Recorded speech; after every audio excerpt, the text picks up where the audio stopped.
Hey everybody, it's me, Spike. As an over-explainer, I want to welcome you to the first episode of my new experiment. It's a YouTube show, and I think I'm going to call it The Adventures of Jackie Pencil. Because I'm an over-explainer, I feel like an introduction is in order.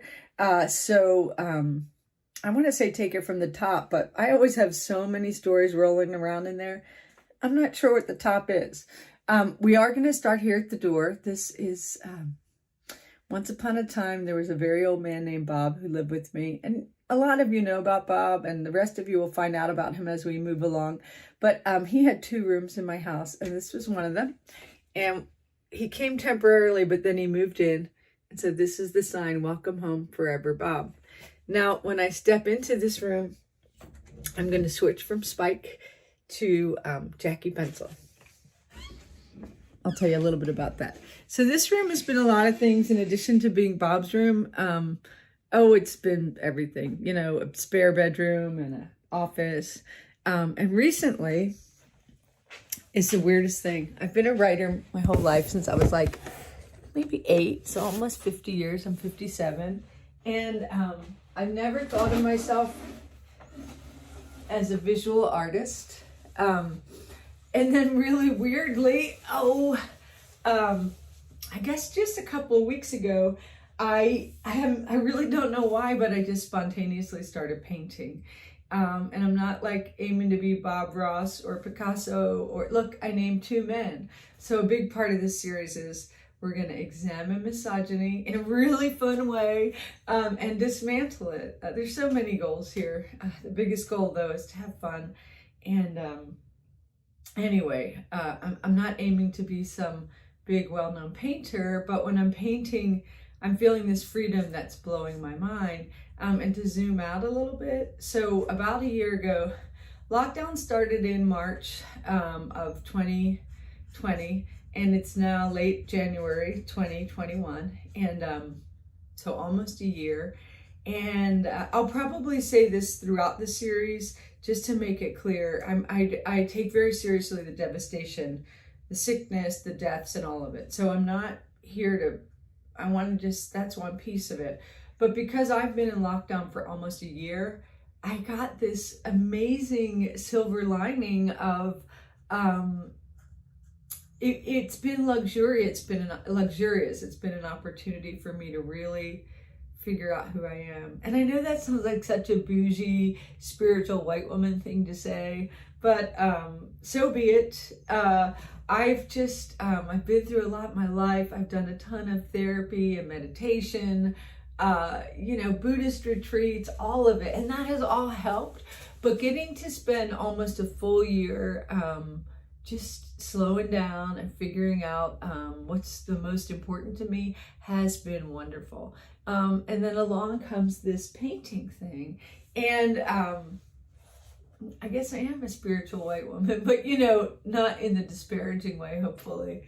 I don't own any Lululemon. You will hear me, I tell a lot of woo-woo stories. I have many, many friends who've died, and several of them visit me. And so with this painting thing, I've got this theory. I have this friend, John Byrne, and I just love him. He left the physical realm late last year, and gosh, I miss him. But Byrne was an amazing painter, and I'm really lucky that I own one of his paintings that he did for me. And right after he died, I started painting. So kooky. I don't even remember, probably what happened was one night I do this thing where I haven't really been a huge shopper my whole life, but I'm a big traveler. And since I can't travel now, I do this thing. I need to wipe the smile off my face because it's not really that funny. I love to eat, I like to eat a nice pot of tea at night, but just a bite of one, mellow out. We'll talk about the whole THC thing in depth later on. And then, I'll be like, I'll just do a little online shopping. And I think maybe one night I spotted some watercolors. I just think that's it. Just like a little buzz, a little shopping, a little watercolors. And now, oh, I forgot I have a show and tell for y'all. So I actually, isn't this jumper cute, right? 57, and I'm wearing a 6-year-old's jumper, but there's a reason for that. That's another thing during COVID. I became a clothes horse. Very strange. But I saw this jumper and I couldn't resist it. I really wanted it to be in red, and here's why. I did this when I was little, and it says, "My name is Jackie. I am 6 years old. I go to first grade." And I've got this red jumper on, and it was a corduroy jumper. And I love corduroy. And so those of you who've read my writing, you know, like I have a lot of sad, hard stories, and I write sad. And I think for this, like I am going to tell some of the hard stories, but I'm at a place in my life right now where I'm so joyful that I'm making peace, more and more peace every day with the hard stuff. So when I tell this next story about how when I was in 4th grade, my art teacher came over and he told me I was doing art wrong, and he erased a line. And that stuck with me. I think I just stopped doing art then. And then even preceding that, when I was 2 or 3, I was coloring one night, and my mom told me it was time to go to bed, and I wasn't done yet. I wanted to finish. I'm a Capricorn. I want to finish. And I kept coloring, and she told me again. And then my dad came over and he shredded my coloring book, and that's a trauma that has stayed with me. And over the years, I've tried coloring a lot, and I just couldn't connect with it. It was too traumatizing. I did get a coloring book last year that I started to play with, and it was okay. But this is the really the freeing stuff. So I had this other thought, and of course it escaped, and that's okay. Oh, how ironic. I couldn't remember that I wanted to talk about my memory. So something else as we go along in the series is I have a really, really, really absurd memory. And so I can't remember everything. And like much of my childhood is like this blurry kind of opaque thing. I just am left with feelings of it, like pain, suffering. But then for especially birthdays or like 304-872-6829. That's the phone number from 1988 of a guy I dated for 3 weeks or whatever, slept with.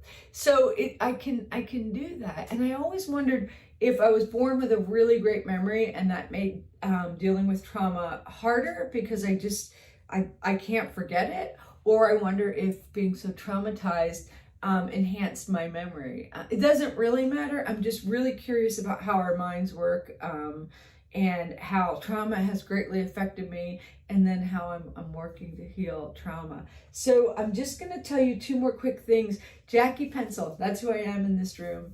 And I'll tell you how I became Jackie Pencil. So I was born in 1964, shortly after JFK was assassinated. And people who know me as Spike will sometimes say, well, how'd you get that name? And I'll say, or what's your given name? And I'll say, well, I'll give you a hint. I was born right after the assassination. And once somebody said to me, is your name Oswald? No, it's Jacqueline. There are different theories about how I got the name Jacqueline. You know, I'm the 4th child and 4th daughter in my family, and my dad went by Jack. Sometimes he had a lot of nicknames. And so it could be that since they didn't get a son, who the heck knows? All I know is the name Jacqueline very early became very difficult for me. It's a beautiful name. I hadn't really felt very beautiful much of my life. And I feel like as I'm describing this, like this is not a poor me party. This is just me giving the over-explanatory introduction. Right, so now where was I? Oh, my name. So to me, to hear the name Jacqueline, really, it just meant I was in trouble. And then when I was 19 and I got really into the punk thing and cut off my hair and stuff, I got the nickname Spike, and it just stuck with me, and it really suits me. But somewhere in between those 2 events, I used to work on the boardwalk or work down the shore in New Jersey, Wildwood, New Jersey. And I think it was when I was working at Max Pizza. So I was 15 years old. That's a long time ago. And there were these 2 guys. I can't remember the tall blonde guy's name, but the shorter guy's name, Ben Girolico. See my memory. and he was from Bangor, Maine. And I think it was his friend who nicknamed me Jackie Pencil, because I was still Jackie then. And thinking about Ben, he was really nice. I probably got really drunk with him. I know I went out into the Atlantic Ocean with him, and he was a strong swimmer. He'd been a lifeguard, as I recall, and I couldn't swim. And I just went out after him. You know, I just wanted to show, like, I can keep up, or I'll do anything to impress you. And I nearly drowned. So there you go. But that was not, I needed to learn the lesson again and again and again and again and again and again and again. So part of this series is going to be about how I have come to really love my life alone and unpartnered. And Jackie Pencil, which is what Ben and his friend called me, every year, every once in a while, I would turn on an online profile. I usually leave it on anywhere from 4 to 24 hours. And it just disgusts me. But my handle is usually Jackie Pencil. And we can talk about we have all the time in the world to discuss all the things in the world.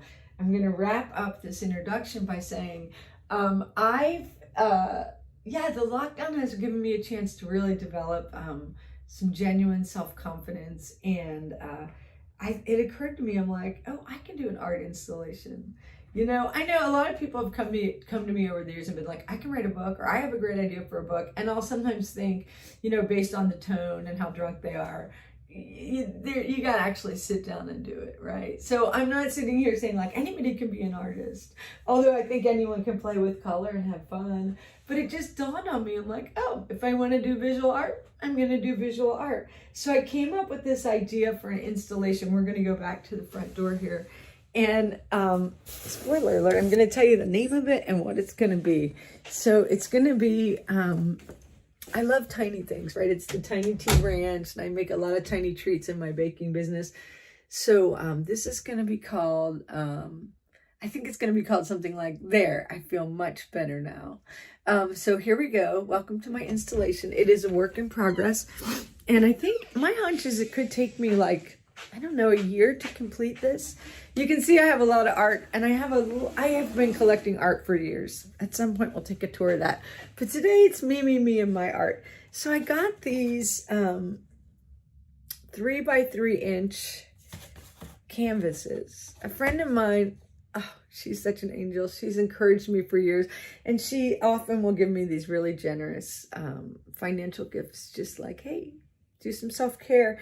And so she did that for my birthday, and I really indulged in the art supplies. So I got a bunch of these 3 by 3s, and it is so relaxing for me to paint these. It's because my perfectionist streak doesn't come in. I cut myself a lot of slack. I think, fuck you, 4th grade art teacher.